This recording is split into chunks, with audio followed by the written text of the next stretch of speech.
Alhamdulillah, syukur kita kepada Allah SWT yang telah mengizinkan kita untuk bertemu lagi pada kuliah pada pagi ini. Sedikit himbauan masa kuliah yang lepas. Dalam kuliah yang lepas saya telah membicarakan tentang sedikit perjalanan khusus ini, dan kemudiannya saya telah membicarakan tentang pandangan masyarakat terhadap sains dan teknologi. Saya telah juga mengambil daripada masyarakat awam, kemudian golongan agamawan dan juga para sarjana sains, dan kemudian terakhir sekali ialah sarjana sains Muslim. Kemudian saya juga telah bincang sedikit berkenaan dengan satu kajian ini. Izinkan saya memulakan kuliah petang ini dengan membuat satu kajian yang saya rasa sebagai saudara di Malaysia ini perlu tahulah. Satu kajian telah dilakukan terhadap ahli sains Melayu Islam. So ada dua di sini. Satu ialah mereka ini orang sains, bukan orang awam, dan mereka orang Islam, beragama Islam. Dan kajian ini telah dilakukan kepada tak ramai, tapi saya rasa bolehlah diterima pandangan ini sekitar 47 saintis senior Melayu, kerana kajian ini katanya agak sukar nak dilakukan kerana respondennya ataupun orang yang ditemu bual itu ialah mereka yang senior-senior belakang. Ingat ni kajian ini dibuat lebih kurang 7-8 tahun lalu. Tesisnya ialah 2016, dan daripada ahli saintis itu kebanyakan mereka adalah bertaraf, kalau di universiti itu tak kurang daripada profesor lah, dan juga bukan hanya profesor tetapi mereka juga memegang jawatan seperti dekan atau paling minimum timbalan dekan. Kalau di luar daripada universiti, mereka ini memegang jawatan pengarah, ketua pengarah ataupun timbalan ketua pengarah. So kajiannya agak sukar dilakukan untuk mendapatkan pandangan mereka tentang sains dan Islam ini. Agak pandangan ini ya, jadi ini boleh menggambar kepada kita satu orang Melayu ini dari Islam. Jadi bila ditanya kepada dia, apakah dia faham apa itu sains Islam dan bersediakah dia untuk melihat sains itu berada dalam acuan Islam dan sebagainya, maka 60% tidak bersetuju. 60%, kalau 47 orang, kalau 50 mana lebih dari 25 orang, mungkin dekat 30 orang dan mengatakan tak setuju. Sebabnya adalah pada mereka sains dan teknologi itu adalah sains teknologi yang tak perlu dicampur dengan mana-mana agama. Setakat ini pun agak selesa apabila kita tidak mencampurkan sains dan teknologi. Jadi bagi mereka sains adalah sains dan agama dengan agama, dan untuk mereka secara individu dia ditanya tu, mereka tak buat maksiat, mereka tak minum arak, mereka tak berzina, mereka tak buat perkara yang ni. Tetapi dalam masa yang sama mereka juga sembahyang, puasa. Sebahagian mereka itu bukan sebahagian lah, most of them, kebanyakan sudah mengerjakan haji dan sebagainya. So dia berpuas hati dengan status dirinya sebagai seorang saintis dan juga seorang pengurus dalam bidang sains ini, menjadi dekan dan sebagainya. Dan dalam masa yang sama dia berjaya dalam bidangnya, dan dalam yang sama dia merasakan bahawa dia tak tinggal apa yang disuruh oleh ajaran agamanya. So dia tak bersetuju untuk kita kacau sains-sains ini, biar sains macam seadanya. Full stop dekat situ. Dan pandangan kedua, 26% pula mengatakan di perkajian ini dah jadi 86%. Dia tak pasti sama ada ke wujud yang sains Islam tak sains Islam ni, dia tak pasti. Tetapi sebagai ahli akademik dia bersedia untuk membuka mindanya untuk mendengar. Tetapi mereka tidak bersedia untuk turut berkecimpung, turut terlibat secara aktif untuk terlibat dalam sains Islam. Kalau ada, ya tak apa, sebagai ahli akademik dia terima benda itu, tetapi kalau tak ada pun tak apa. Dan biasanya tak ditanyalah lebih lanjut apa sejarah pasal sains sebelum ini dan sebagainya, tak ditanya kepada dia. Okey, yang 10% mengatakan bahawa ya, dia tahu ada sains Islam, dia ikuti sains Islam, dan hari ini pun banyak orang membicarakan sains Islam, ada bukunya, ada sebagainya seperti yang saya tunjukkan itu. Dan hari ini pun untuk pengetahuan saudara-saudari kan 31 Oktober ini, hari Ahad ini, bermulalah persidangan COP26 di Glasgow. Dan saya dimaklumkan semalam ni katanya, bukan semalam, pagi tadi, katanya ada kerajaan Malaysia akan menghantar segulungan saintis yang ikut semua dalam menjaga alam sekitar ini, dan mereka ini bersama-sama dengan saintis daripada Eropah, daripada Amerika, daripada Barat ni akan sama-sama, saintis Islam akan sama-sama mengajukan kepada COP26 yang dianjurkan oleh Bangsa Bersatu ini daripada perspektif Islam, bagaimana kita nak jagakan alam ni.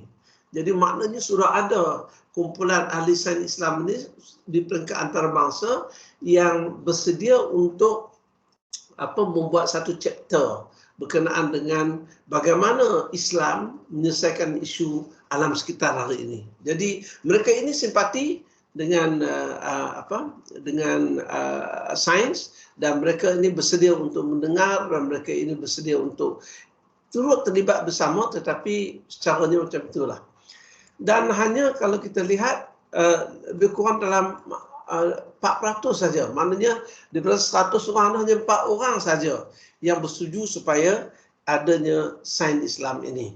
Dan latar belakang mereka ini kalau kita melihat mereka agak ke hadapan, dan mereka banyaklah Allah mana dah perginya. Mereka banyak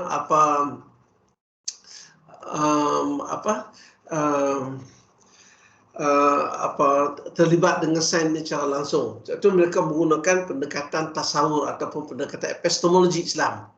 Mereka amat sensitif dengan pahaman agama dan suasana persekitaran ekonomi dan sosial. Mereka juga memahami sejarah dan falsafah sains dalam tamadun silam, iaitu Yunani, Byzantium. Maknanya sebelum kedatangan sains Barat ini sudah ada sains sebelumnya. Sebelumnya ialah sains Islam, dan sebelum sains Islam sudah ada sains Parsi, sains Byzantium. Sains Byzantium ni ada sains Kristian, iaitu di kota Byzantium, hari ini namanya Turki. Di kota Konstantinopel yang hari ini bernama Istanbul. Dan juga sains daripada Yunani, iaitu daripada Greece sana, iaitu alahnya orang-orang seperti Aristotle, Plato, Archimedes dan sebagainya.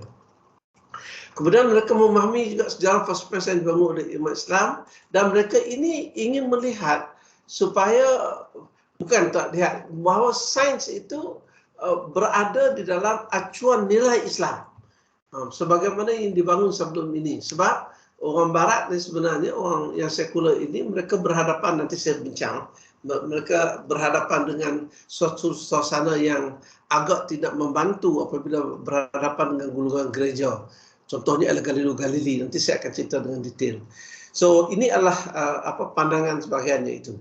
So umumnya saya boleh katakan bahawa mereka ini ataupun tidak adanya sama ada mereka terima atau tidak Islam, tapi bagi mereka ini, mereka berkata yang menarik untuk kita bincang ialah pertama, biarkan sains seperti yang kita ada hari ini, jangan dicampur adukkan dengan apa-apa hal agama. Yang kedua ialah adanya kebimbangan. Nilai-nilai sains ini akan menghakis nilai agama. Contohnya seperti sekarang lah, orang dah tak kisah dengan agama, dengan apa semua. Kalau kita lihat dalam masyarakat Barat, terutama sebab mereka yang mempelopori sekularisme ini, mereka tidak lagi mendirikan rumah tangga berdasarkan kepada agama. Contohnya, mereka tak lagi pergi ke church. Ada sebahagian itu pergi hanya budaya saja, dan ada sebahagian besarnya tidak merasakan. Malah mereka sendiri akan katakan, kami tak pergi church pun kami bahagia. Macam ada orang Melayu mengatakan, ya kami tak jumpa Tok Qazi pun bahagia dan sebagainya. Bukan macam itulah. Jadi apa perlunya kita? Jadi akhirnya timbul satu, bila sains dia tidak mengajar nilai, timbullah sekarang sehingga ke perkara-perkara yang lebih teruk daripada itu, nak kahwin sama jenis. Kita mungkin ketawa dan sebagainya, tetapi itu perjuangan masyarakat Barat ni, kena faham, kita duduk di negeri dia. dia nak kahwin sesama jenis dengan alasan bahawa dia lebih memahami orang yang kalau laki-laki dengan laki-laki, sebab orang perempuan dia tak faham perasaan, nilai orang perempuan dan sebagainya. Itu yang pertama. Yang keduanya adalah saya mengatakan sebenarnya walaupun saya dilahirkan sebagai lelaki, tapi saya amat cenderung sekali nak jadi wanita, dan ini adalah my right untuk bertukar dan sebagainya. So oleh kerana itu, maka kebimbangan ini bukan hanya berada di kalangan masyarakat kita cakap Malaysia Melayu ini, tetapi masyarakat Barat pun ada yang bimbang hal-hal perkara ini berlaku. Mereka kalau kita baca daripada segi jurnal-jurnal yang tulis dalam jurnal religiosity biasanya, dapat melihat kajian-kajian yang mereka lakukan yang mereka merasa resah tentang perkara-perkara begini. So ada satu lagi gulungan yang ini yang tak kisah, ini yang bimbang. Dan satu lagi adalah gulungan yang merasakan bahawa suasana yang perlu ada ini, kita perlu dibimbing oleh satu nilai budaya atau nilai agama yang tidak menghilangkan nilai-nilai kemanusiaan kita itu. Menghormati ibu bapa, menghormati pemimpin, menghormati guru, itu ada nilai-nilai yang adalah budaya dan agama. Mana-mana agama pun dia akan menyuruh begitu, iaitu memerhati kita kata patuh kepada autoriti dan sebagainya. So ini adalah pandangan. Ini yang saya sebut ini pandangan yang bergantung kepada pahaman mereka tentang konsep ini. Itu apa yang telah saya bincangkan minggu lalu tentang saudara-saudari. Saya keluarkan ini dulu dan saya nak masukkan hak yang baru ini. Okey. Minggu ini saya nak bermula dengan melihat tentang sejarah sains dan teknologi dalam sejarah peradaban manusia. Ini yang saya nak bincang dengan saudara-saudari pada petang ini, dan insya-Allah mungkin tak habis ini kita akan sambung pada hari Khamis ni, lusa insya-Allah. Okey. Saya mulakan beginilah. Ada satu persoalan-persoalan asas di dalam sains ini yang bermain di dalam kepala orang yang beragama. Topik kita ini ataupun kuliah kita ini adalah sains tauhid. Jadi sains yang beragama lah. Sains agama itu agama Islam. Sebab itu saya arif tentangnya. Tetapi dia juga berlaku dalam pemikiran orang-orang agama yang lain juga. Misalnya, siapa yang membangunkan sains ini di dunia ini? Siapa yang membangunkan? Apakah dia datang dengan sendiri? Apakah ada makhluk lain? Itu satu dia. Sejak bila? Yang kedua ni adalah sejak bila? Apakah sejak Nicholas Copernicus, Sir Isaac Newton, Galileo Galilei, dan seterusnya yang dibuat Francis Bacon dan sebagainya. Ataupun sebelumnya sudah ada sains juga, tetapi bukan sains kita ini, tapi sains macam lain. Apa buktinya? Kita ada piramid, dan piramid yang dianggap miracle itu tidak terbina tanpa sains dan teknologi. Kita juga ada Great Wall of China, dan kita pun baca juga sejarah Great Wall of China ini dibina sebelum Yesus lahir lagi. Yesus AS, Nabi Isa AS 250 tahun sebelum Masihi, zaman Syekh. Jadi apakah di zaman Syekh itu tidak ada sains teknologi? Kalau tidak ada, macam mana mereka boleh membuat tembok besar negara China? Sedangkan kalau kita pergi ke sana, yang saya telah pergi, kita dapati bahawa dia dibuat di tempat yang cukup strategik untuk menjaga negara China daripada diserang oleh orang luar. Kalau kita pergi ke Petra, lagi lama tamadunnya, lebih lama daripada negara China, iaitu di Petra sekitar 500-600 tahun sebelum Masihi. Bandar Petra yang kita dapati mereka telah membina bangunan dengan menebuk bukit dan sebagainya. Ada saliran air yang cukup baik yang mereka guna, yang mereka buat untuk mengairi tempat mereka dan juga untuk mereka minum dan sebagainya. Ada amphitheater di mana tempat amphitheater ini adalah satu stadium yang digunakan untuk bergusti, bersokan dan juga sebagainya lah. Jadi kalau sains bermula daripada barat, macam mana sudah ada ciptaan-ciptaan yang sedemikian? Kemudian kenapa manusia sibuk memerlukan sains dan teknologi sehingga sains dan teknologi ini menjadi kayu ukur, menjadi indikator utama dalam pembangunan sebuah negara. Negara maju ditandai dengan begitu banyak aktiviti sains dan teknologi. Amerika, Jepun, Korea dan sekarang China dan negara Jerman di Eropah yang terkenal itu karena kegiatan sains teknologi mereka cukup hebat. Menyebabkan mereka dapat menghasilkan kereta macam Jerman lah, dapat menghasilkan kereta Mercedes, BMW, Audi, Porsche dan sebagainya. Dan kereta-kereta ini kereta-kereta yang teknologinya cukup tinggi dan harga juga agak mahal. Dan begitu juga dengan lain-lain lah. So, bagaimana perkembangan sains panjang zaman dan apa bentuk perkembangan sains ini yang daripada satu fasa ke satu fasa yang lain? Apakah bentuk sains masa lalu dan masa kini ini sama ya atau macam mana? Kemanakah sains teknologi ini nak bawa kita, nak bawa manusia ini? Dan perlukah kita kepada sains ini yang lebih serasi dengan nilai-nilai agama kita, budaya kita, sistem hidup kita?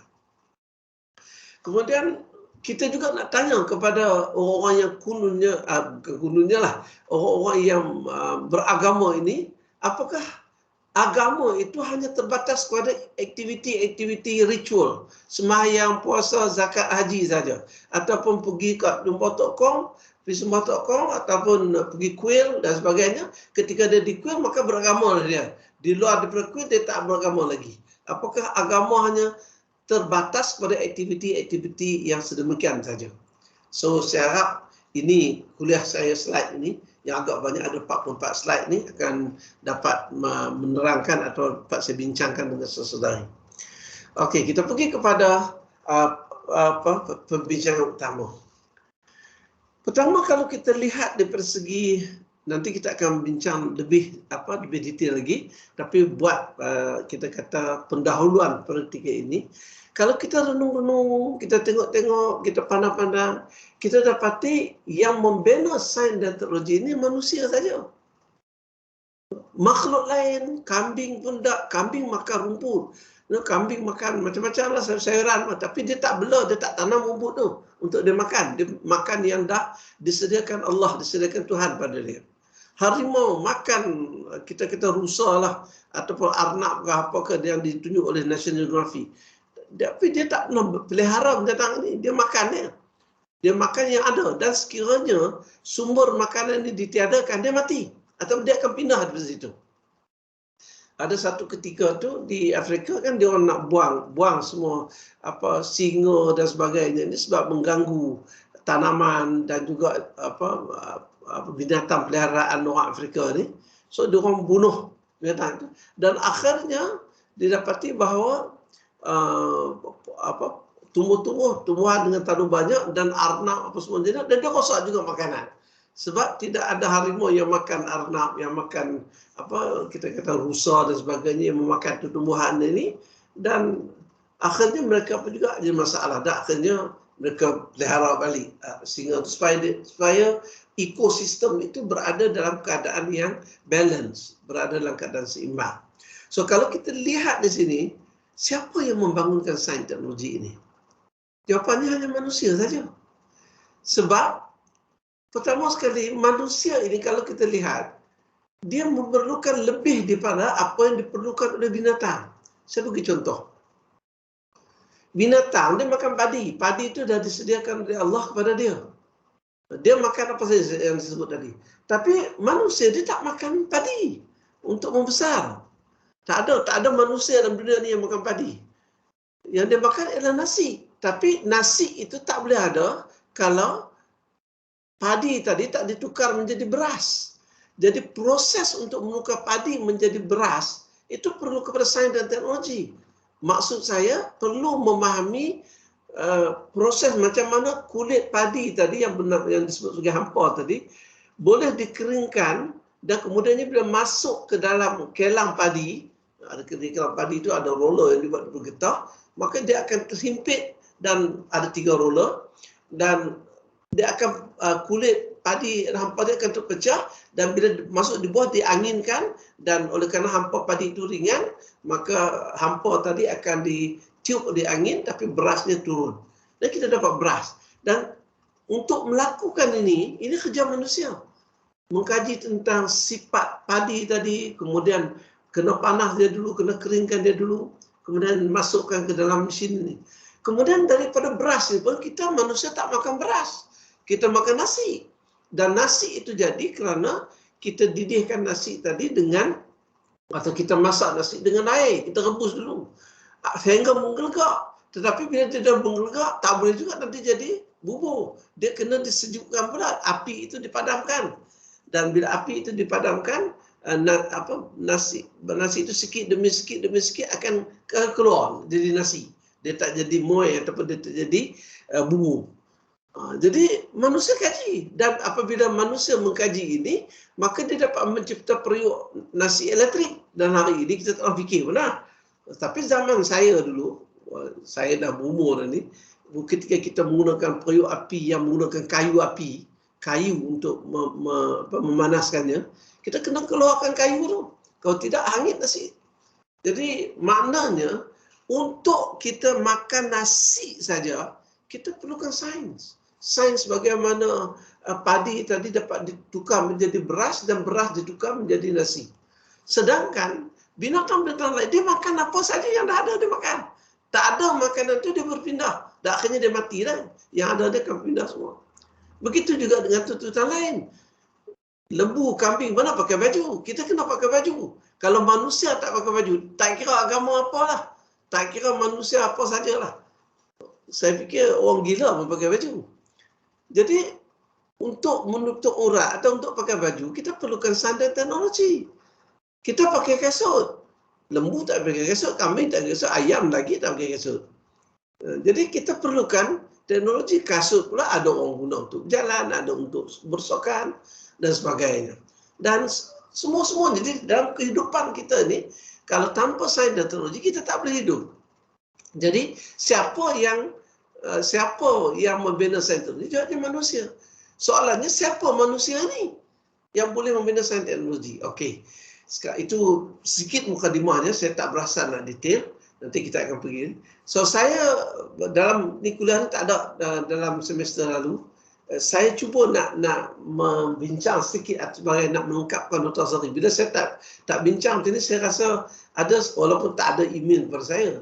Tapi bila saya bincang dengan beberapa orang tu, saya dapat kesan bahawa mereka ini macam nak tahu juga asal-usul dunia ni. Macam mana dunia ini terjadi dan macam mana akhirnya manusia boleh berada dalam dunia ini. Mengikut kacamata barat lah, mengikut kacamata sains dan teknologi ini. So, mengikut kajian sains, ini yang sains menceritakan kepada saya, bahawa dulu-dulunya kita tak tahu macam mana kejadian ni. Sampai hari ini pun orang tak tahu. Tapi ada sekonyong-konyong ahli sains bersetuju mengatakan di sananya ada satu letupan besar yang disebut sebagai Big Bang Theory. Kalau dalam rajah ini, inilah Big Bang-nya. Boleh buka dalam Google, dia akan cerita gambar inilah. Dan selalunya gambar inilah yang diulang-ulang ditunjukkan. Itu berlaku suatu keadaan di mana suhunya paling tinggi setinggi-tingginya, dengan graviti setinggi-tingginya, dengan haba setinggi-tingginya, magnetic field yang setinggi-tingginya dan sebagainya.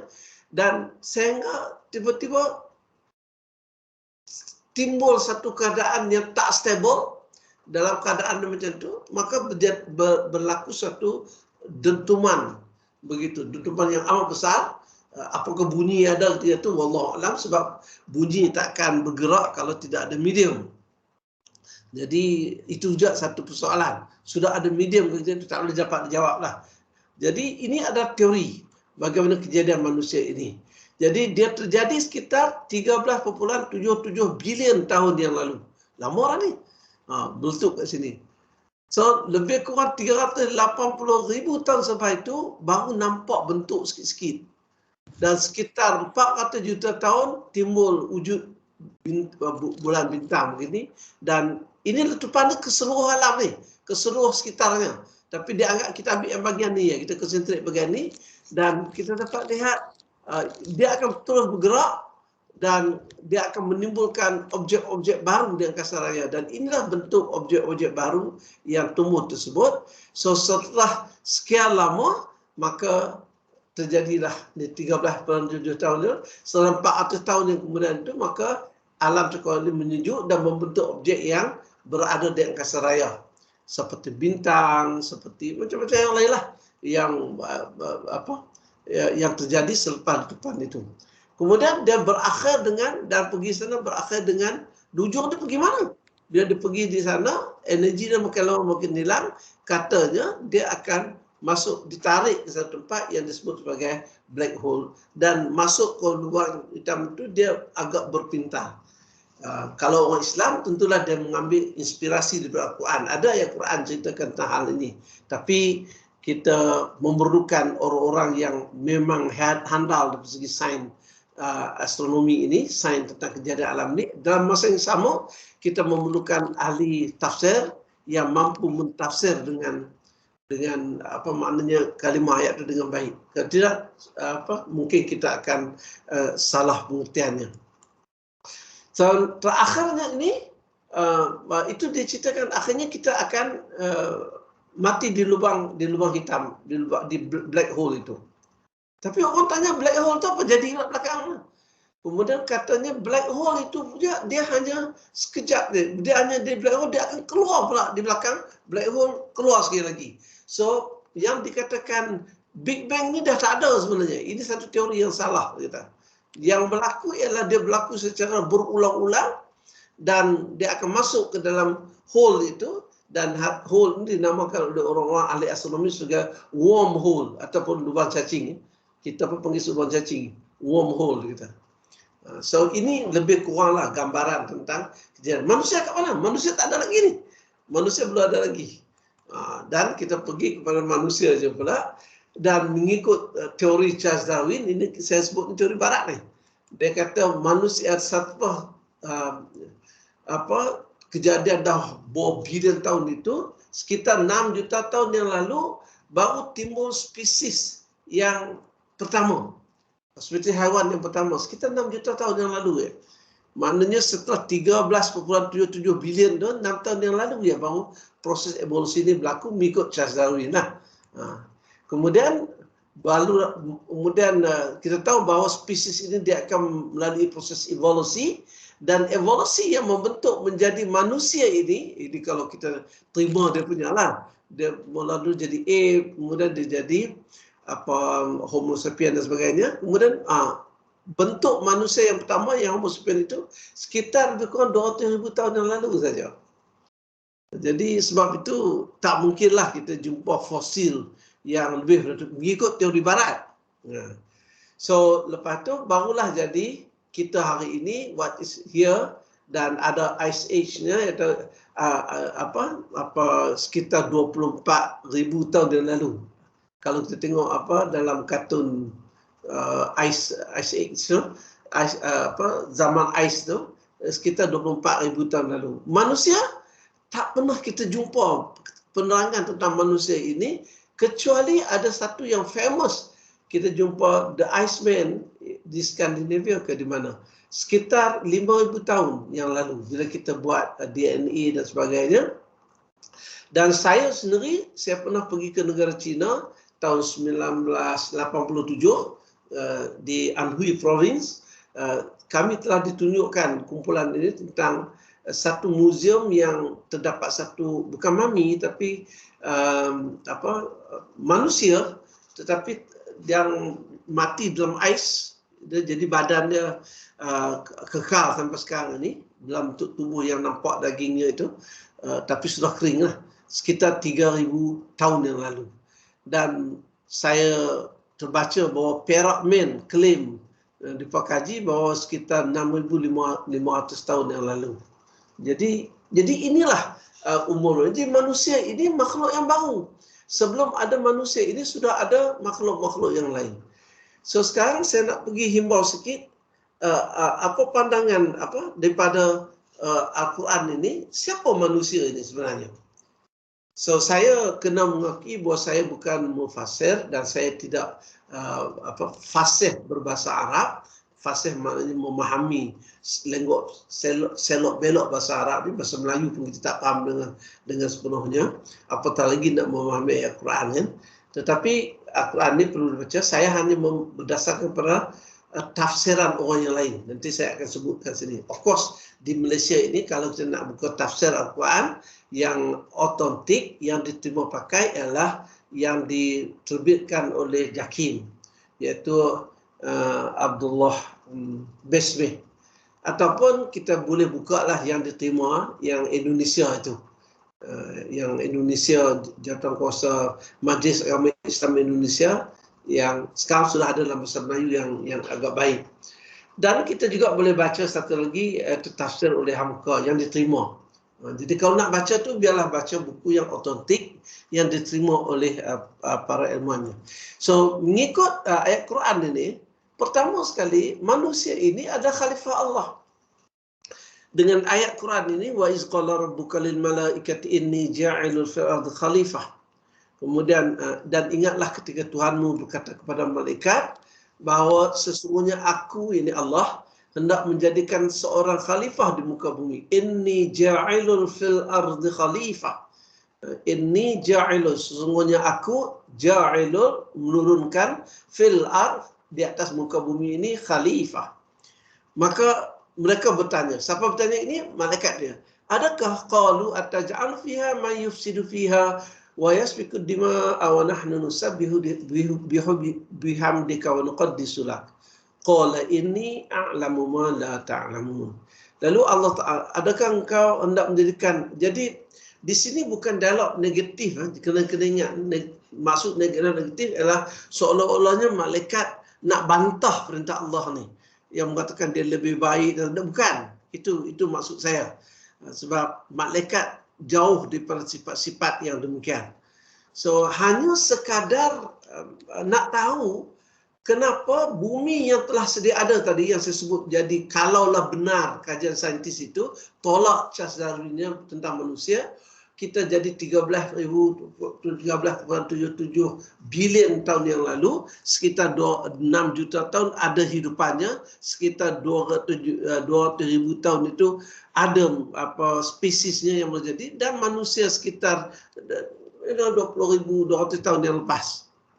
Jadi apakah kamu nak menurunkan orang yang akan melakukan pembunuhan, orang yang akan melakukan kerosakan, mereka yang akan mencemarkan alam dan sebagainya lah. Padahal kami sentiasa bertasbih dan memujimu dan mensucimu. Maka Allah berfirman, sesungguhnya kamu tak tahu, aku lebih tahu. Jadi poin yang pertama yang saya nak sebut ialah manusia yang kita ada di muka bumi ini, dia ada tugas tertentu, iaitu Allah Ta'ala nak jadikan dia sebagai khalifah. Apa itu kerja khalifah? Mentadbir dan mengurus alam ini. Kita baca ayat seterusnya. Iaitu wa 'allam Adam al-asma'a kullaha thumma 'aradahum 'ala al-mala'ikah faqala anbi'uni bi asma'i haula'i in kuntum shadiqin. Dan yakni Allah telah mengajar Nabi Adam ini akan segala nama-nama benda. Ini tafsir bahasa Melayu lah. Wa 'allam Adam al-asma'a kullaha. Kullu, setiap sesuatu. Jadi Allah Ta'ala mengajar kepada Adam. Jadi disebut perkataan asma. Asma maknanya ma ismuka, ma ismuki, siapa nama anta, siapa nama anti. Nama. Tetapi bila saya kata nama, macam pen. Apa benda ini? Benda ini pen. Pen itu apa? Pen ini berapa digunakan untuk tulis. Jadi dia bukan hanya setakat nama benda, tetapi dia adalah sifat benda itu. Ini air dalam gelas. Ada gelas, ada air. Apa sifat gelas ini? Apa sifat air ni yang membolehkan saya minum? Jadi kita bukan hanya mengenal nama, tetapi kita juga mengenal sifat-sifatnya. Sifat-sifat yang ada pada benda-benda itu. Itu yang kemudian ditunjukkan kepada mereka, terangkan kepada aku nama-nama benda ini semua. Jadi terangkan nama kepada aku ini bukan hanya nama, tetapi sifat-sifat yang ada pada semua benda ini. Jadi dia tak dapat nyatakan. Allah Ta'ala kata memang itu. Manusia tahu. Jadi salah satu sifat manusia ini, iaitu yang saya nak sebut manusia yang mencetuskan atau menggunakan teknologi ini, salah satu ciri manusia ini ialah dia dapat memahami, mengenal nama benda dan sifatnya. Lebih banyak benda yang dia kenal, lebih hebat sifat yang dia ketahui, lebih hebatlah dirinya. Cuba kita tengok. Orang yang berilmu, dia tahu banyak benda. Sehingga syurga, neraka pun dia tahu. Dia tahu nama benda, nama orang yang dulu, Nabi Adam, Nabi Siti Hawa, Nabi Saleh, Nabi Ayub, Nabi yang semua dia tahu. Itu nama orang. Kemudian benda-benda pula semua dia kenal. Jadi lebih banyak dia berilmu, lebih banyak yang dia mengenal alam ini, mengenal perkara-perkara ini. Ini yang nak saya bukan nak bagi kuliah asal ni, tapi ya nak cerita siapa manusia ini. Kemudian Allah Ta'ala tegaskan juga bahawa manusia ini laqad khalaqnal insana fi ahsani taqwim. Ya, ini sesungguhnya kami telah menciptakan manusia ini dalam sebaik-baik dan berkelengkapan sesuai dengan keadaannya.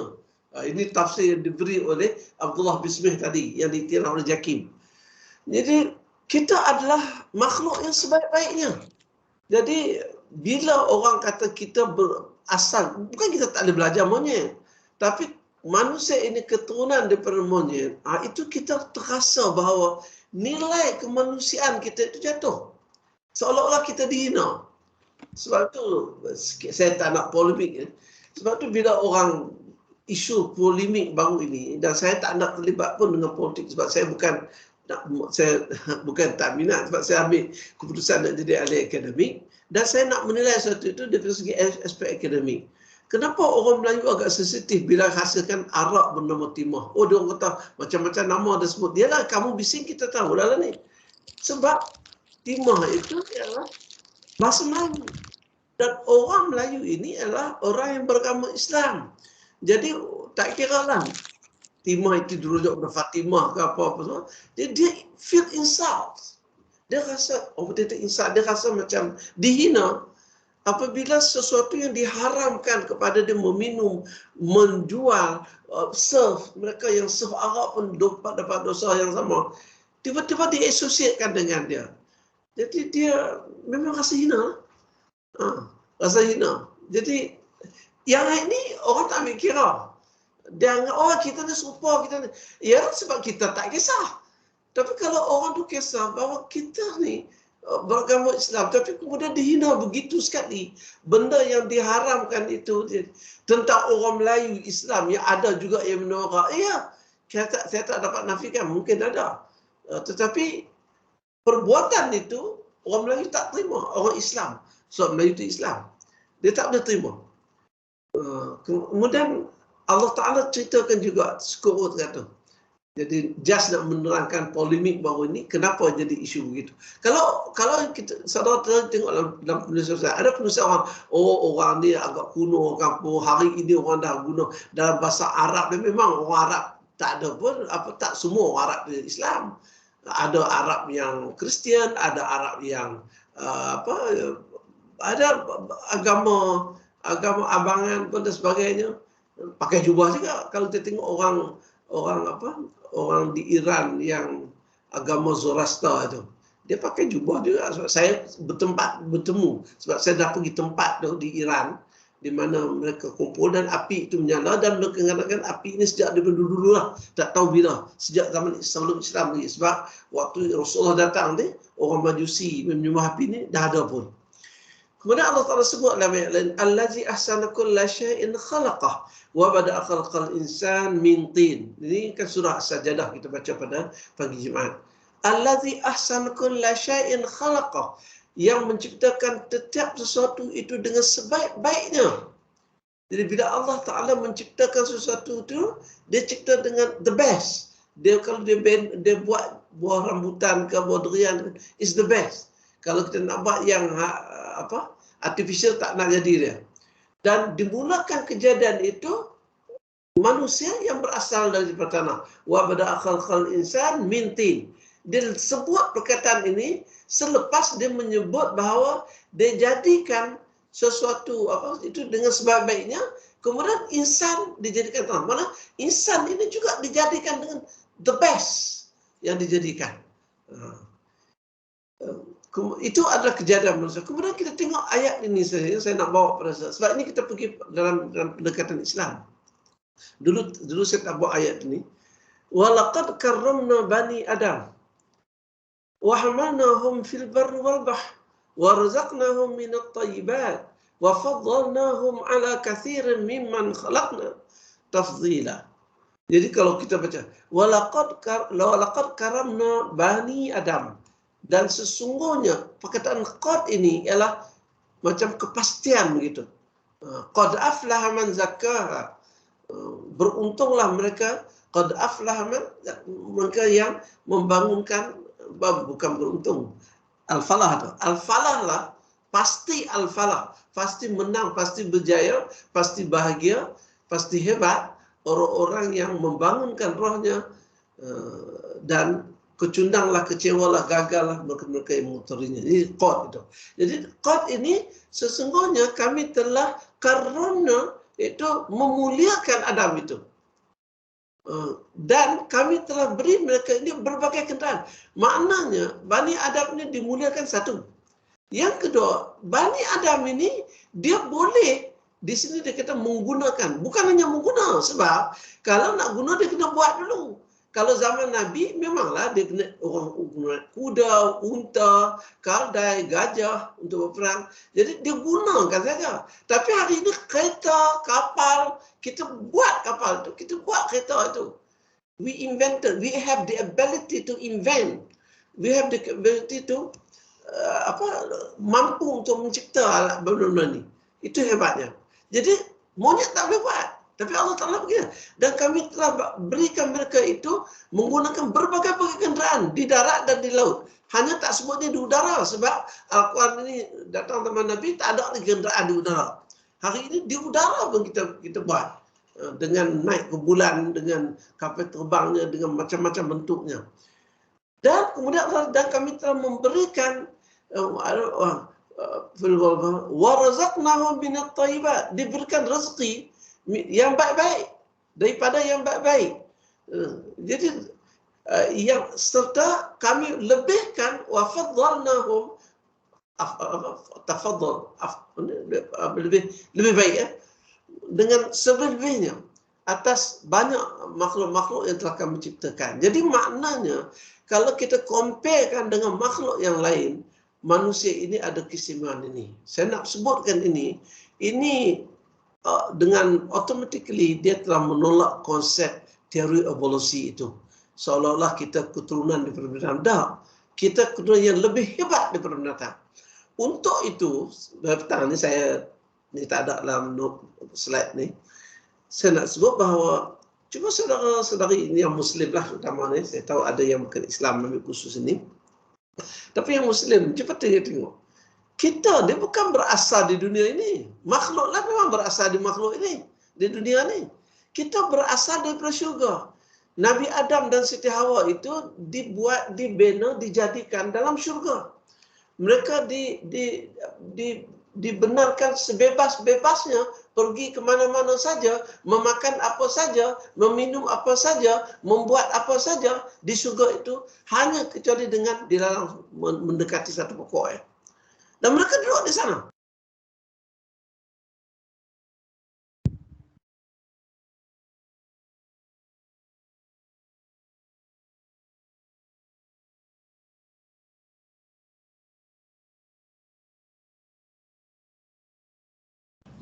Doktor termute.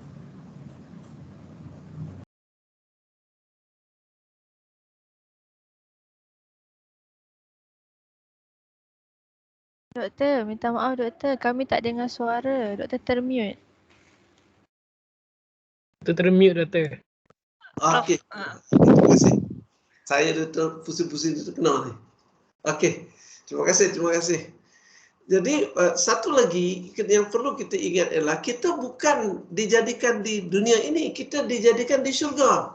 Nabi Adam dan Siti Hawa itu dijadikan di syurga, berada dan mereka dibenarkan untuk sebebas-bebasnya memakan apa saja, meminum apa saja, berjalan ke mana saja dalam syurga itu dengan sebebas-bebasnya.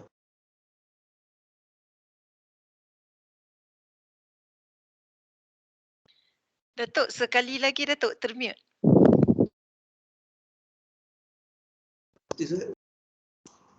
Okey. Kemudian Allah Ta'ala menyebut wa izqala rabbuka lil malaikati inni ja'ilul fil ardi khalifah, dan ingatlah ketika Tuhan kepada malaikat dia nak turun ke muka bumi ini khalifah.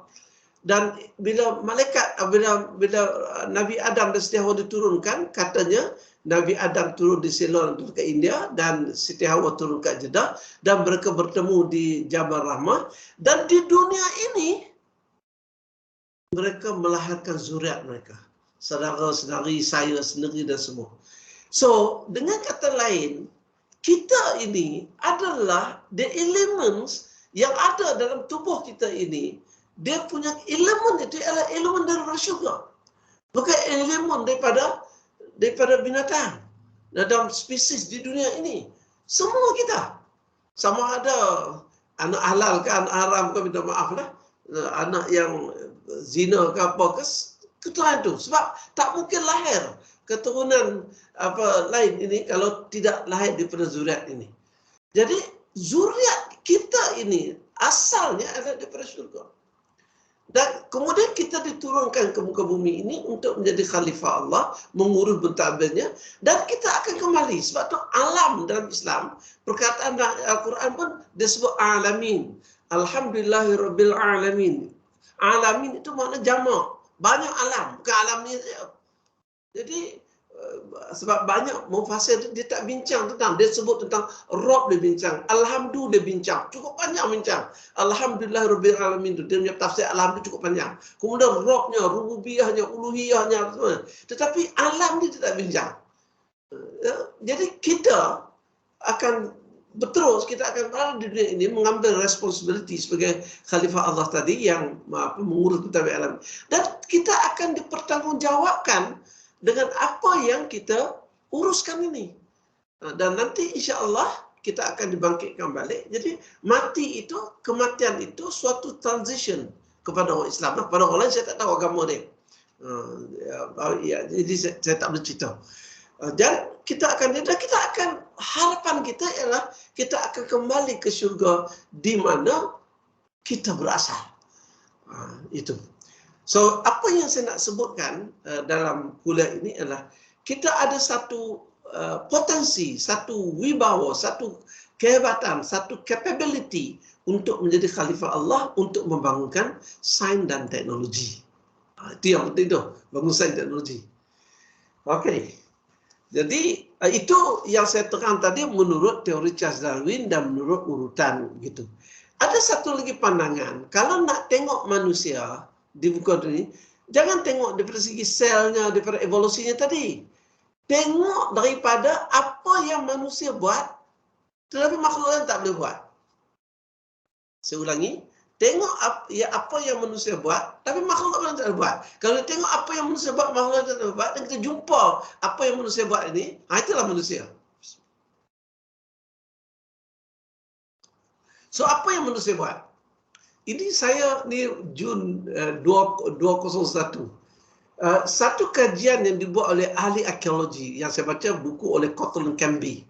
Ini saudara tak baca, ambil nota saya lah. Saya dah bagi kat Dr. Azmin untuk dia bagi pada pelajar nota ni. So, mengikut kajian dia mengatakan bahawa kita tengok pada 3 perkara. Ikut ahli arkeologi dulu. Pertama ialah dia punya settlement. Orang putih panggil settlement. Kita buat penempatan. Jadi manusia ini bila dia duduk beramai, dia datang, dia akan membina community dan akan melakukan satu settlement.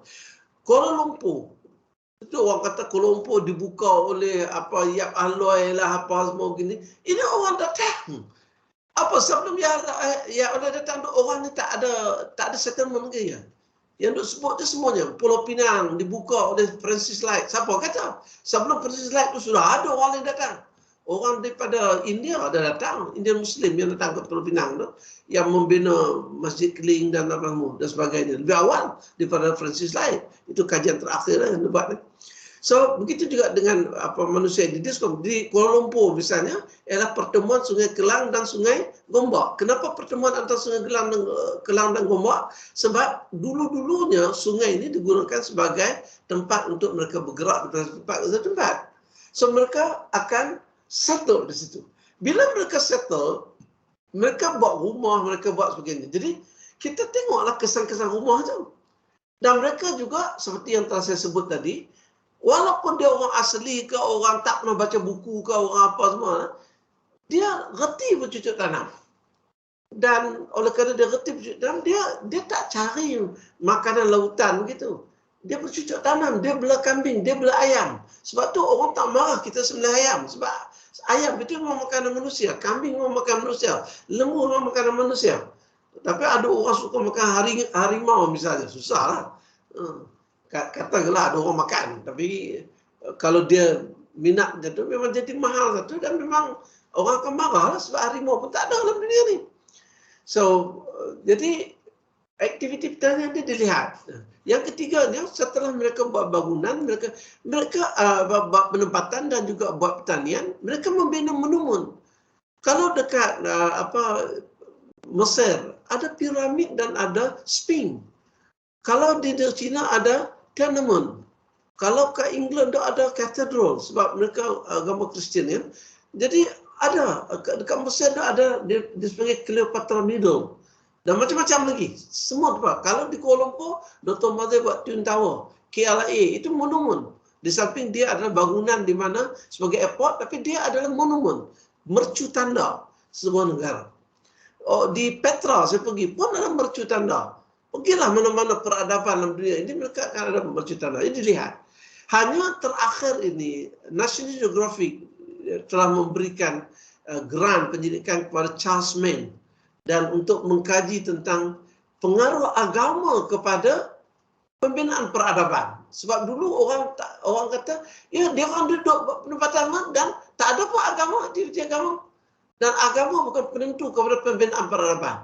Tetapi apabila National Geographic buat kajian dan dilaporkan pada tahun 2011 baru ini, saya langgan ni National Geographic, sebab tu saya tengok keluar kulit ni sebab saya langgan, saya scan kat situ. Kalau scan dari situ tak boleh, salah. Dia kena minta izin. Tapi untuk education mungkin boleh. Dan mengikut Chasmin mengatakan, kalau kita tengok tempat-tempat ibadat, contoh, kalau kita pergi kat Petra, itu tempat di mana mereka menyembah Tuhan mereka itu berada di tengah-tengah komuniti. Tempat yang amat strategik di antara dua jalan. Kalau pergi dari Pecahjo, di persimpangan jalan itu. Begitu juga dengan masjid di Kuala Lumpur, Masjid Jamek. Di persimpangan itu cukup strategi. Di mana orang dan tempat strategi itu dijadikan tempat agama. Pergi Mesir begitu juga. Dan Sungai Nil, orang pun tahu betapa importantnya Sungai Nil kepada penduduk Sudan dan hinggalah ke Mesir ini. Dan mereka membina sepanjang sungai itu ialah tempel-tempel mereka. Jadi maknanya, kalau nak tengok siapa manusia, tengoklah tempat-tempat ini. So pada petang ini saya nak mengajak saudari untuk melihat benda inilah. Kalau diizinkan lah, insyaAllah.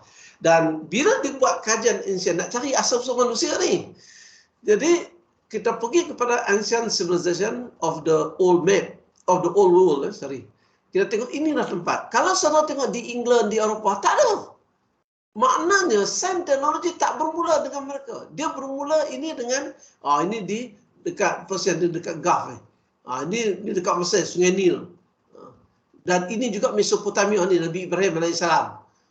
Malah di Afrika ini, di Mali, itu yang saya sebut universiti Sankore, universiti yang ketiga di dunia, dibina di sini. Dah ada civilization. Begitu juga China agak baru, kalau tengok di sini, yang ni agak baru yang kuning ni. Dan kita tengok di Mediterranean pun ini baru, tapi sebelum itu ini adalah yang Zimbabwe pun ada, dan di bahagian kita ni di Khmer, Angkor Wat dan sebagainya kat sini yang agak tua. So ini adalah di mana manusia itu setelah mengadakan penempatan, dan nak tambah lagi telah membina aktiviti sains dan teknologi. Kita bincang sains teknologi ni, tajuk saya pun sains teknologi kan. Sains tajuk kita yang besar ialah tauhid sains tauhid, tapi tajuk kecil kita sains teknologi dalam sejarah peradaban manusia. So saya tak lari dari tajuk ni. So kalau saya boleh buat kronologi sebagaimana dibuat oleh Cortland Campbell, saya ambil saja ni, inilah yang diberinya. Dia kata di dunia ini paling bandar yang pertama yang pernah dibina oleh manusia, saya amat bernasib baik dan amat bersyukur kerana saya sempat sampai ke Jericho ini.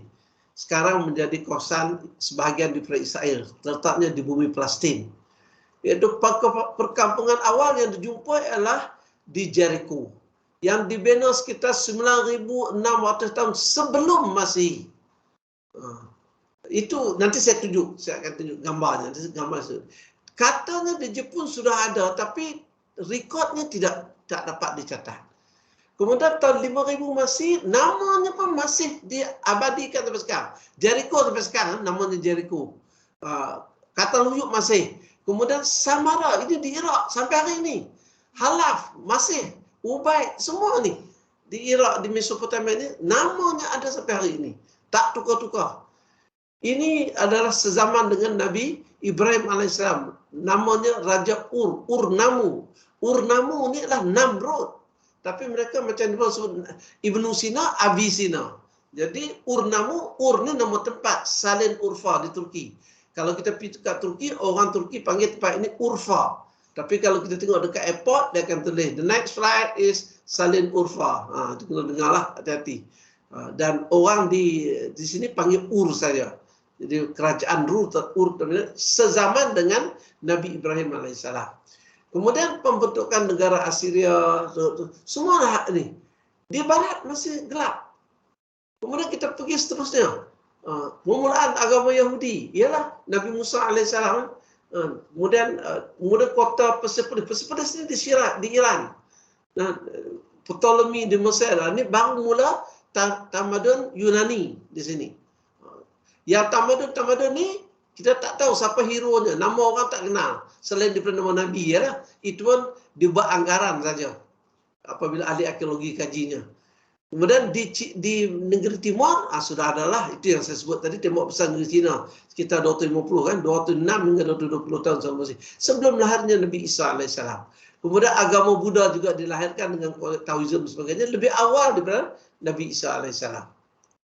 Dan kemudian itu kita pergi 500 Masihi, lahirlah Rasulullah SAW tahun 571 ke 570. Kemudian Islam berkembang dan sebagainya. Dan hari ini kita dikenal dengan nama siapa yang mencetuskan sains? Nicholas Copernicus. Lahirnya 1473. Francis Bacon 1561. Kepler 1571. Galileo Galilei 1564. Sir Isaac Newton 1642 dan seterusnya. Auguste Comte dan sebagainya. Mereka ini nampak. Tapi orang bertanya ni yang antara tahun 600 Masihi sehingga ke 1500 ini, apa berlaku? Apa berlaku ni? Jawapannya itulah Islamic Science. Saya ulangi, itulah sains yang diteraki oleh umat Islam. Tapi orang Barat menyebut sebagai zaman gelap. Gelap macam mana? Gelap sebab dia tak baca buku. Dia tak mau melihatnya gelap sebab dia perang salib. Crusade War dengan orang Islam. Itu jadi gelap. Jadi sebab dia prejudis. Pada saya nak sebut, jangan prejudis. Bila kita belajar ilmu ini, berhubung ilmu, kita mesti ikhlas dan kita mesti berusaha mencari kebenaran. Ilmu tidak akan tercapai kalau kebenaran dinafikan. Ilmu tidak akan dapat dibangun kalau kita tidak ikhlas. Kita akan lulus exam, dapat A, tapi kita tak dapat ilmunya sebab kita tak ikhlas. Sebab kita belajar untuk dapat A, bukan belajar untuk nak dapat ilmunya. Sebab tu kita tak nak jumpa pensyarahnya, tak nak pergi buat homeworknya, main sport soalan. Sport soalan ialah untuk lulus exam. Bila lulus exam, dapat award, dapat ganjaran. Jadi dia bekerja, dia belajar kerana nak ganjaran. InsyaAllah dia dapat. Tetapi ilmu belum pasti. Jadi kena hati-hati. Saya selalu menyebut tentang perkara ini kepada pelajar. Sebab kita di universiti, kalau kita tak acquire knowledge, kita tak boleh buat kerja. Kalau kita jadi cikgu, kita tak jadi cikgu yang baik punya. Pasti. Sebab cikgu yang hanya baca buku, kemudian bila anak murid tanya, kenapa begini, saya pun tak tahu, buku kata macam tu. Yang tak buat juga buku kata macam tu. Kalau kita profesor kata macam tu, kacau saya. Sebab saya tak berjumpa dengan dia. Mungkin saya bercakap macam itu, tapi maksud dia lain. Mungkin. Penerangannya macam lain. Dia ambil hanya sepotong saya. Sebab tu ilmu tak akan berkembang kalau kita tidak ada keikhlasan dan kita tidak ada berusaha untuk mencari kebenaran. Saya cuma nak nyatakan apa berlaku ini. Okey, kita pergi kepada seterusnya. So untuk melihat ni, sekarang saya nak tunjuk dah petang ni, insya-Allah harap habis, tapi tak habis pun kita sambunglah kami ni. Saya nak tunjuk kepada saudari daripada segi gambar fotonya tentang peradaban sepanjang zaman ini. So apa gambar fotonya? Yang paling famous, yang paling terkenal inilah saya rasa, iaitu orang berusaha untuk mencari bahtera Nabi Nuh.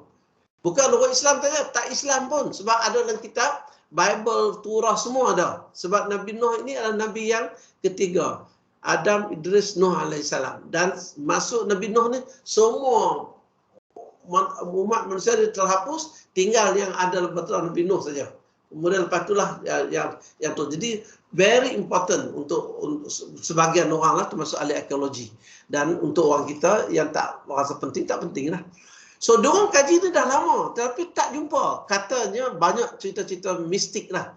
Ada yang mengatakan pergi sampai, tapi balik je sesat. Ada yang kata sampai balik sesat, tapi dia tak boleh bagi tahu macam mana. Dan macam-macam cerita yang keluar daripada ini.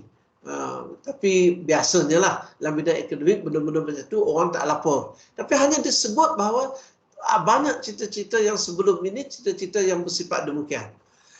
Dan bila kita ada teknologi GPS, ini GPS baru diperkenal ni, tahun 1987 ni masih mahal sangat lah. Satelit pun tak banyak ada pada ketika itu. Lebih kurang dalam 200-300 satelit yang kat luar sana.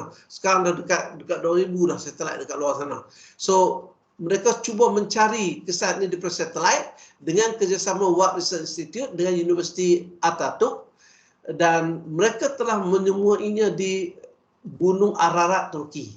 Dalam Al-Quran disebut Bukit Judi. Bukit Judi ini sebahagian daripada banjaran Ararat ini. So tempatnya di mana? Di sini, di Noak ni.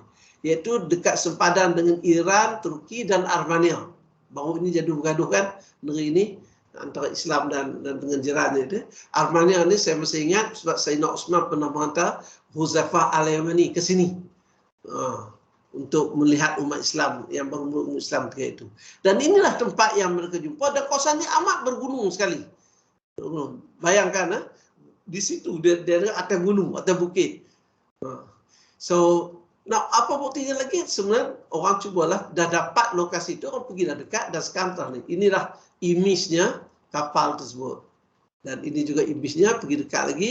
Dan ini adalah sebahagian daripada keratan kayu yang bina ni. Kalau saya pergi seterusnya ini kita pergi dekat, ini kita pergi dekat sini, kita pergi dekat lagi, dan ini adalah bentuk dia punya yang patah-patah ni, dan kita boleh lihat bagaimana bentuk keratan ni, kayu jatinya, dan ada paku. Sebab Nabi Idris alaihissalam, Allah Taala telah melembutkan besi pada dia. Maknanya diperkenalkan oleh Nabi Idris ialah teknologi besi dan jadi buat paku dan sebagainya. Jadi maknanya sudah ada sains dan teknologi. Jadi dia nak buat paku ni sebagainya, nak buat, dan dalam ialah ini cerita Israeliat, tapi orang kalau you baca buku saudara-saudari baca di internet, dia orang sukalah cerita ni. Macam mana bentuk bahtera Nabi Nuh alaihissalam ni, inilah bentuknya. Terakhir ni dia orang buat satu replika kan kat Amerika. Dan sekarang dia orang scankan benda ni, dan dah boleh buat macam-macam lah. Sekarang ni kita boleh tahu apa dah tanpa merosakkannya, kita boleh tahu apa dalam ni. Dan mereka mendapati di sekitar kawasan ini, di sekitar kawasan ini, keliling ini, mereka menemui banyak batu yang ada lubang begini. Bukan satu, banyak. Ini penyelidik yang terlibat dalam mencari Ark Nuh ni atau batu Nabi Nuh.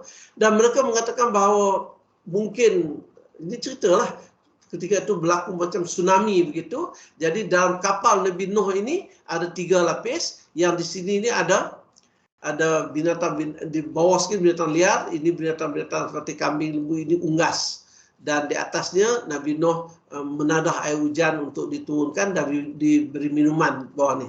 Jadi bila ombak datang, bahtera ini akan bergoyang dengan kuat. Untuk menghilangkan goyang ini, maka mereka ikat batu-batu ni, gantung batu-batu di sini supaya dia stable. Bukankah ini ilmu sains? Walaupun dia tak baca buku Archimedes ke hukum apongan ke, dia tak tahu, tapi dia sudah faham bahawa untuk mengatasi masalah goncangan pada kapal ini, dia kena buh kayu ini. Itu sains. Itu sains. Jadi sains dah ada ketika itu. Jadi adanya manusia di muka bumi ini adalah sains. Sebab makhluk lain tak ada. Tidak ada akses untuk dia membangunkan sains. Okey. Dan cukup katakan itu tentang Nabi Nuh. Dan ini adalah bandar Jericho yang saya sebut tu. Kalau saudara pergi dekat Jericho melalui Amman, Jordan tadi, kita akan jumpa ni, ada dia punya batu ni. Ini lebih kurang 20 km daripada Jericho. Dia tulis ini World Order City. Dan kalau kita pergi dekat, inilah. Dikorek-korek, di excavate, dalam bahasa Inggeris, excavation. Didapati inilah bentuknya yang ada. So saya nak menyebut bahawa 9,600 tahun lalu sudah ada bangunan yang begini. Cuba tengok, apa bentuk sains teknologi mereka. Hebat! Ini di kawasan di mana Jericho, bandar Jericho. Ini sebahagian di tempat lain. Ini tempat yang lain lagi. Dikorek-korek, nampak tempat ini. Ini kajian arkeologi ini. Dan kalau kita tengok dengan detail lagi, mereka membina ni pun, ini Laut Mediterranean, ini Laut Mati. Ini adalah bandar Jericho dan dikepung jadi dia orang buat teling ni untuk mengelakkan daripada musuh dan masa yang sama untuk mengelakkan daripada binatang buas, sebab manusia akan tinggal dalam ni. Ada 2 wall dan ada aliran sungai. Tanah di sini paling subur. Hari ini Israel ambil tanah ini. Sebenarnya orang Palestinnya kebun kurma yang paling subur, yang paling baik, kurma yang paling cantik di dunia. Israel dah ambil tempat ni semua, dan ini dia buat caravan road ni dulu perjalanan orang lah untuk ini, dia orang akan singgah di sini untuk mengambil bekalan makanan. Ini sudah ada ni. Toward the end of Bronze Age sudah ada macam ni. Dan sains teknologi sudah ada. Ada upper wall, ada lower wall dan sebagainya. Dan itu ada yang satu lagi saya nak sebut juga, ini bukan nak promote ke apa. Ini sebenarnya slide daripada Isra Mi'raj yang saya tunjuk. Ramai orang tengok ini dan cuba tak tahu cerita belakangnya. Dia hanya tahu cerita Israel sekarang ni. Di Jerusalem ini sekali lagi nak tunjuk di mana sudah ada pembinaan yang dulu yang Israel nak ubah. Bukan yang ni Ini bukan Masjid Aqsa, ini Dome of Rock. Masjid Aqsa yang ni. Don't forget di sebelah kanan sini dia Masjid Umar. Inilah kiblat pertama, inilah Masjid Aqsa. Yang ada kubah hijau ni.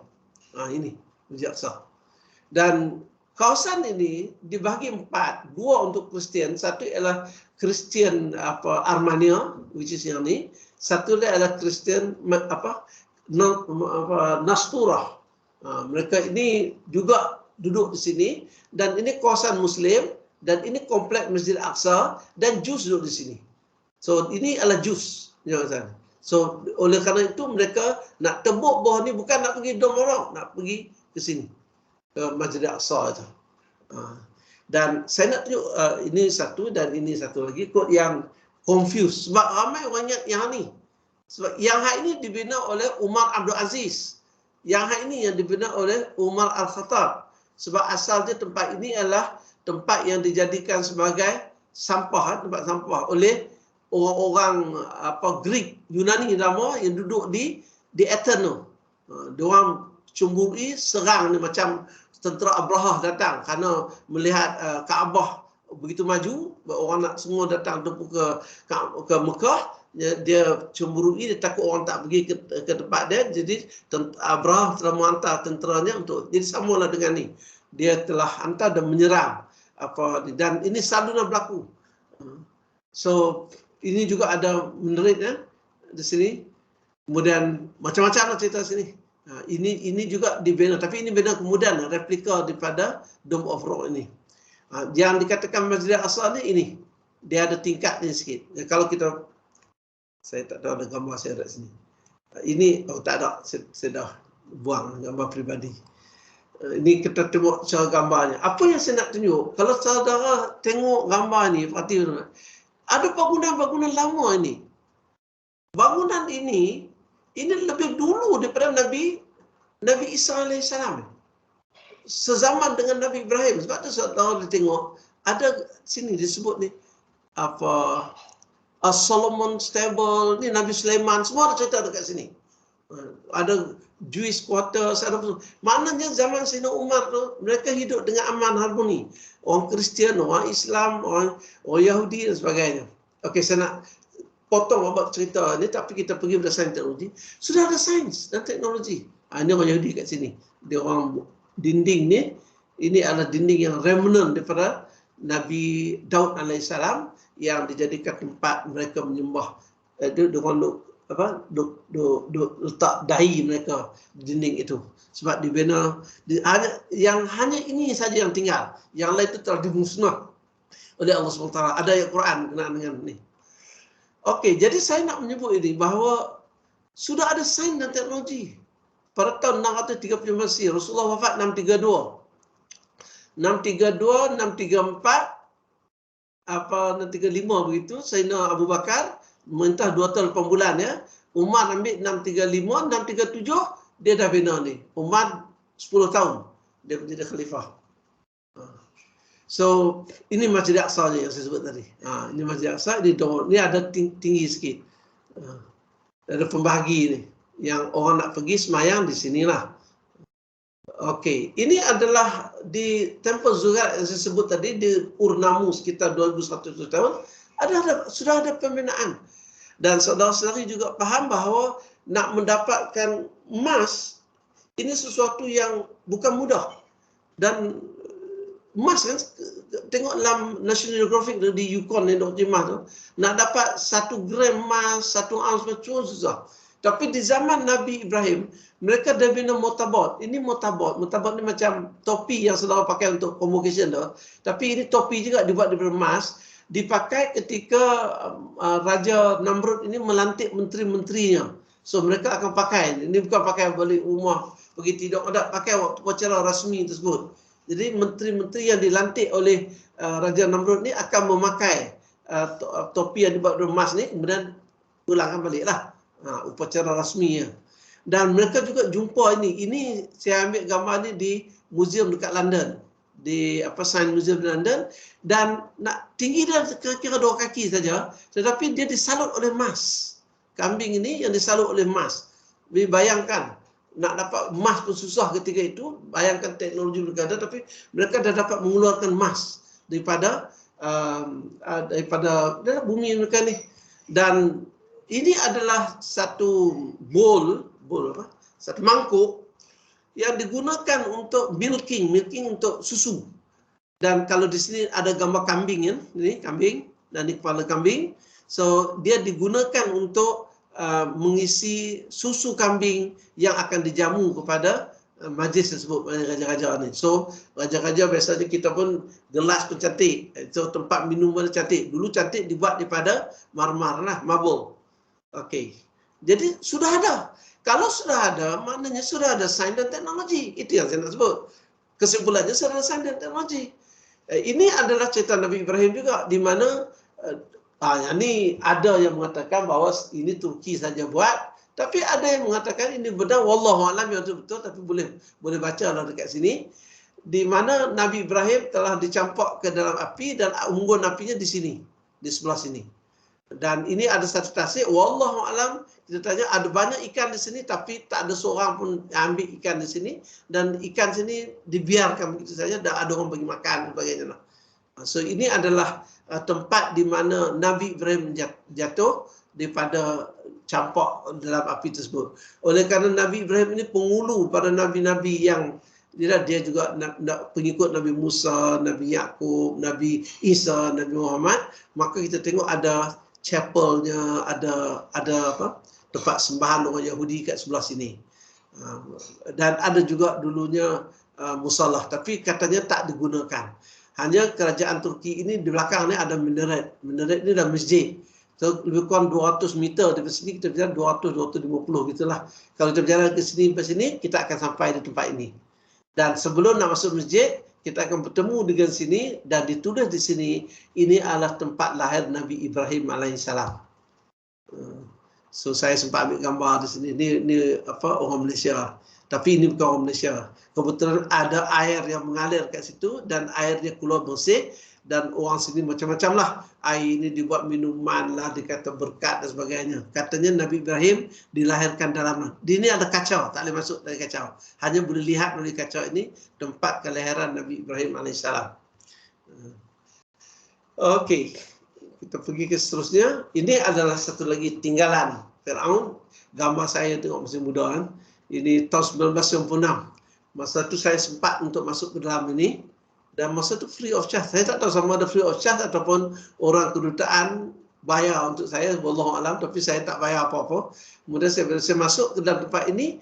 Ini yang menjadi apa, kita kata suatu yang hebat. Menunjukkan bahawa sains teknologi zaman Firaun ini dah hebat lah. Apa buktinya? Buktinya lah ini tempat ini ada diletakkan mayat mami. Mayat yang telah dimamikan ataupun yang telah preservekan untuk kekal. Dan suhu di sini, kalau saudara tengok kami pakai baju tebal. Ini bulan 12. Ini isteri saya lah. Jadi baju tebal ini sejuk. Kalau musim sejuk, dia tak panas. Dan kalau musim panas, dia tak sejuk. Maknanya, dia retain, dia kekalkan suhu di sini supaya kekal. Sebab kalau jasad Firaun ni suhunya berubah, dia cepat rosak. Nampaknya dia orang sudah ada teknologi. Tak kira lah kerana dia buat kerana Firaun ke apa, yang isunya ialah sains teknologinya sudah ada zaman itu. Sudah sampai ke taraf itulah. Kemudian kita pergi ke zaman Greek, sana Laut Mediterranean, sudah ada bandar Ionian dan sebagainya, dan inilah cerita Cleopatra-nya. Ada penangan sini, which is saya tak bermaksud untuk menerangkan, kita ada 10 minit ni. Dan ini pemandangan dalamnya. Saya sempat ke sana tapi saya tak isi gambar baru saya, sorry. Sepatutnya saya letakkan gambar-gambar terakhir. Saya pergi 4-5 tahun yang lalu juga. Kemudian dikatakan bahawa inilah tempat rumah Hermes. Hermes ini ialah nama lain kepada Nabi Idris. Jadi Nabi Adam, Nabi Idris. Nabi Idris ni dari segi sains teknologinya, dia adalah orang yang pakar dalam bidang teknologi besi. Dan mereka ini membina satu kumpulan ilmuwan dan mereka akan belajar. Dan katanya, tak tahu benar kata benar, wallahualam, masing-masing klaim ni. Inilah tempat di mana Nabi Idris dan kawan-kawannya berhalaqah maknanya saling belajar antara satu dengan lain. Dan ini sudah direnovate, sudah dibaiki dan bentuk dalamannya lebih kurang macam inilah, dikekalkan. Saya tak tahu apakah ini maksud untuk tourism, tapi kalau kita tengok dalam buku yang bukan buku, leaflets oleh tourism tu, dia sebut ini adalah tempat Hermes. Okey, ini cerita Pompeii. Dan kita tahu Pompeii ini ada pun filmnya. Pada 24 Ogos dia meletup. Maknanya waktu selepas Nabi Isa alaihissalam dia angkat ke langit. Nabi Isa umurnya 38 tahun kan dia angkat ke langit. Jadi tahun 38 lah. So selepas itu berlaku satu letupan. Letupannya di sini.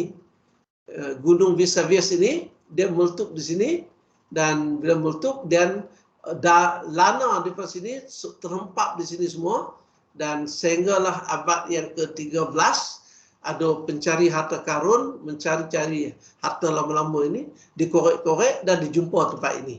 Ini adalah tempat yang asal dan ini sudah direnovate, sudah diperbaiki.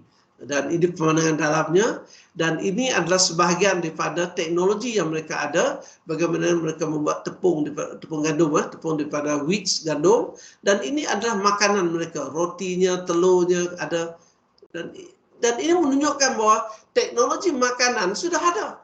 Dan ini pemandangan dalam atrium.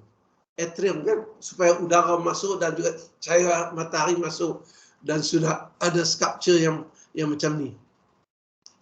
Dan ini adalah yang disebut amphitheater, di mana mereka lawan gusti, menunjukkan pertunjukan dan sebagainya. Sudah ada sistem itu di masa itu. Kemudian saya pergi ke tambah sikit. Saya cuba ni lah. Ini di Aman. Di Aman ada satu amphitheater macam ini, dan menuju ke Laut Mati kita akan bertemu dengan benda ini.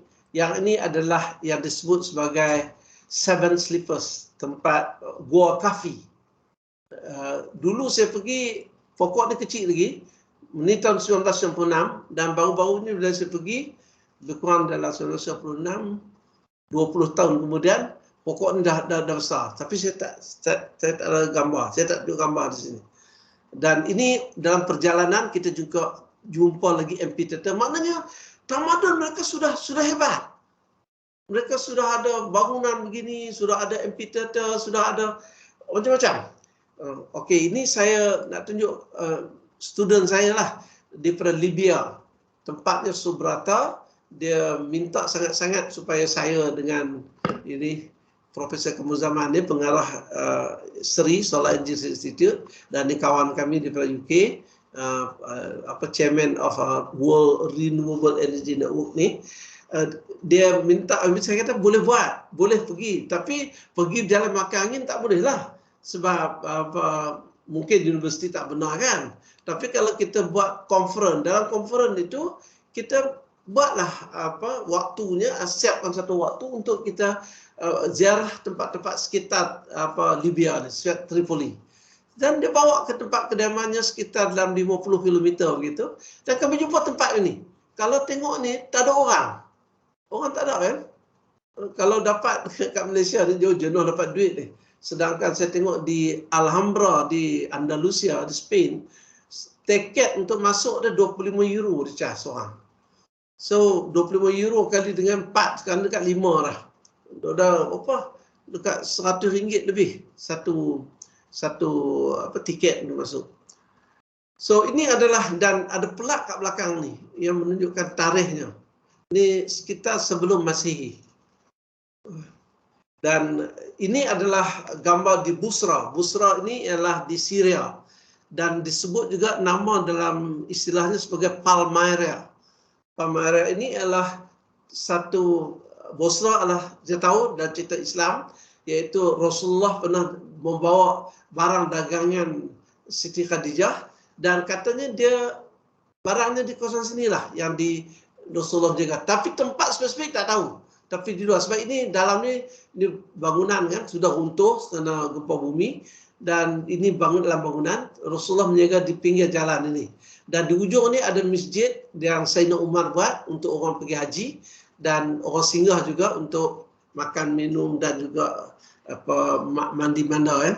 Jadi dia siapkan tempat mandi manda dan sebagainya. Di sebelah tempat ini ada amphitheater macam ni. Kebetulan waktu saya pergi ini dengan pelajar di Malaysia yang belajar di Damsyik, dan ketika saya duduk di sini, berdiri di sini, ini saya sebenarnya pakaian bersama, pelajar yang ambil gambar saya boleh bercakap dengan dia tanpa meninggikan suara. Maknanya begitu cantik tempat ni. So kalau ada drama sebagainya, pelakon akan di sini, dan di antara pelakon dan penonton ini dia ada dipisahkan dengan air yang mengalir. Cantik ya? Air mengalir, kemudian tempat itu ada air, dan ini boleh dibuat satu drama ke apa ke tempat orang ni. Dan di sini pun, dan air mengalir terus tengah masuk ke sini dan keluar, sama dengan sini. Dan orang tak ada, orang dia tak ada. Ini pemandangan dalam bangunan ini yang masih ada kesannya, dan di luar je tempat usul jaga. Dan ini sebenarnya di sini, sinilah lebih kurang. Kalau tengok tempat serupa, hampir serupa. Okey, dan ini adalah Petra. Saya ingat ini mungkin slide yang terakhir yang saya sebut Petra tadi. Ini isteri saya lah. Kalau pergi sampai ujung sana, kalau di sini kita lihat dia ada tempat saliran air tepi ini. Air mengalir kat sini, kalau hujan turun tidak akan merosakkan bukit ini. Ini dah 5,000 tahun lebih dah ni. Dan kalau kita berjalan sehingga ke ujung sini, ni jalan di Perawan, yang boleh bawa kereta kuda saja atau jalan kaki. Lebih kurang 1 kilometer ya, daripada awal ni hingga ujung sini, dan kita akan terbit di sini dan kita akan bertemu dengan ini. Ini adalah tempelnya, dan sampai di sini dia akan pecah dua, dan tempel inilah tempat rajanya sembahyang, menyembah Tuhannya dan sebagainya. Dan hari ini tak dibenarkan masuk, takut runtuh dan sebagainya. Dan saya rasa bukan takut runtuh, tapi dia nak menyimpan, takut rosak. Dan katanya kerajaan Jordan meraihkan orang-orang lama ni untuk dimaklumkan pada rakyatnya. Maka setahun sekali dia orang akan adakan majlis lah, buka, dan inilah pemandangan dalam benda ni. Ini dia punya tempel tu, ini pemandangan dalam cantik, di mana gunung tersebut dipotong dijadikan bangunan. Ini lagi pemandangan sebelah belik kanan kalau kita pergi banyak. Malah kalau kita pergi lagi, kita akan jumpa banyak lagi amphitheater dan sebagainya. Dan ialah ni budak ni menawarkan saya kaldainya untuk bergerak. Saya beritahu kepada dia saya nak jalan sebab nak tengok benda kan, berjalan dengan dia. Ini saya ambil tempat ini sebab ini Nabi Musa dan Nabi Harun pernah sampai ke tempat ini. Disebut makam Harun. Makam di sini bukan kubur. Makam ini tempat Nabi Harun dan juga Nabi Musa tinggal sekejap, dan dia tinggal di sini. Sebab Petra ini juga adalah disebut sebagai laluan kepada Silk Road. Saya ingat mungkin saya stop dekat situ, waktu jam saya dah 6.30, dan saya telah hantar slide ini kepada Dr. Azmin, dan insya-Allah dia akan masuk ke dalam website kita lah. Mungkin itu saja daripada saya pada petang ini. Ada apa-apa soalannya ataupun ada apa-apa yang nak tanya, ada urgentnya nak tanya? Kalau tak ada, sekian. Terima kasih banyak kerana sudi untuk mengambil kursus ini, dan moga-moga ada kebaikannya kepada saudara. Okey, sekian. Assalamualaikum warahmatullahi taala wabarakatuh.